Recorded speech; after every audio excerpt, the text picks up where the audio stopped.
Is failure a termination, end of everything, or it is just the beginning of another chapter in a person's life?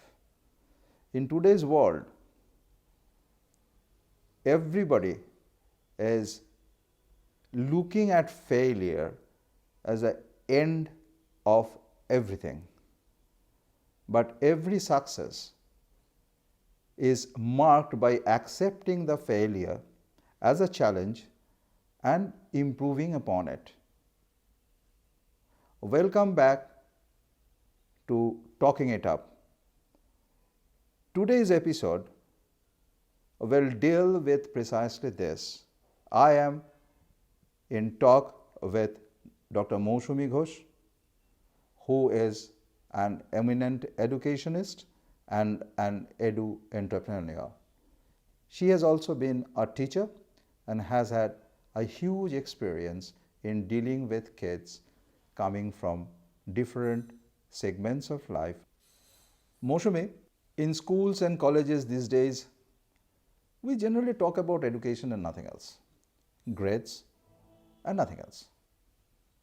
Whether you are getting good grades or not is be all and end all of a kid's life. Do you think that we are preparing our kids enough in terms of life skill and doing well in life? You're talking about whether it happens in college or school or even before. Let's start from school. It depends on what are the traits that we are addressing. Small things like sharing, kind of being sensitive to needs of others, building up resilience, facing failures. I think facing failures needs a little elaborate discussion.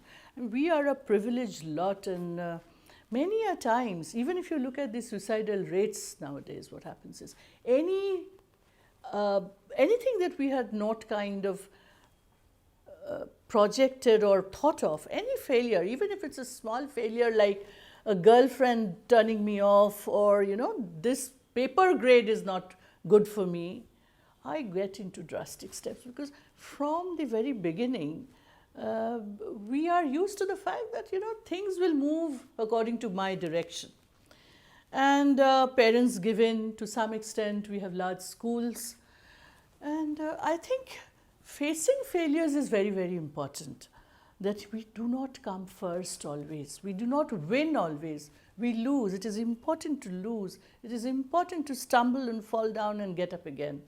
So I would say this competitive spirit, later when you come to placements, they see whether you're a team person. I mean, they do not want somebody who's an absolute first grader, ranks first, but is not a team person. If you ask me to choose as an employer, I will probably choose someone who gets along with others. So these are issues which should be imbibed at the school level. I think all children, all schools should have social projects, should get out of their classrooms and go to the society, see the underprivileged, go to the old. We have a grandmom's day, grandfather's day. Be empathetic to others. These are the qualities we can imbibe. We'll come to academics later on, but the fact is everything is not academics. We have a lot to do and a lot to feel, lot to understand, lot to sense. Our sensory organs or sensory aptitudes should be increased, and that should happen at the school level. The schools and colleges, all the academic institutions are so much focused on grades and nothing else, that the education institutes are forgetting that there is life beyond, and is also very important. What do you think of it? First and foremost, I would definitely give a lot of weightage to group projects, group activities, where you kind of form a team, whether it's in school, whether it's in college. At least you kind of work with people. Two, I told you that going outside classroom and facing the society at large, you come across various groups and you talk about, you can feel it. For instance, I remember we had done an experimentation. It was on marketing management. and the students were supposed to sit in a mall and look at the trouser sizes and the colors. Having done so, they had spoken to the shop owners and others, and they came back and said, we didn't know this. So I'm not talking about a social shopping mall when I say social projects, but even interaction with people. Grab the opportunity to talk to strangers, get outside your comfort zone, learn new aptitudes. And I think you were referring to the fact that whether education should be wide angle. Definitely, yes. You never know what's going to, I mean, you may be a good designer and the job that you takes up later, the sense of aesthetics may be very, very important.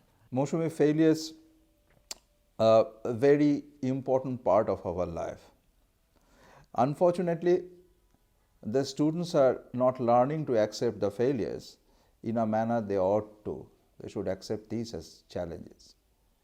Educational institutes also have a role because in terms of social interaction, one need to accept failures. How does one deal with it?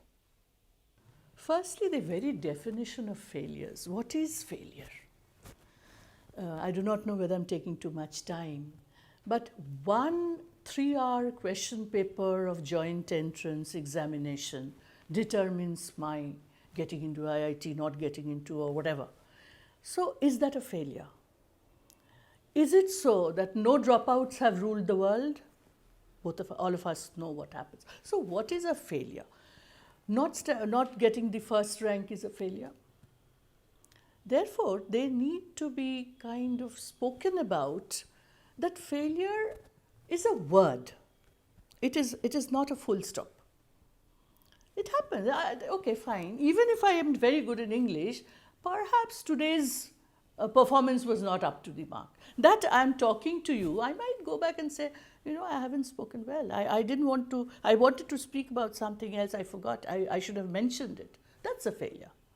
So we should take a broader perspective of failure, and it's a very usual thing to do. See, I get sick.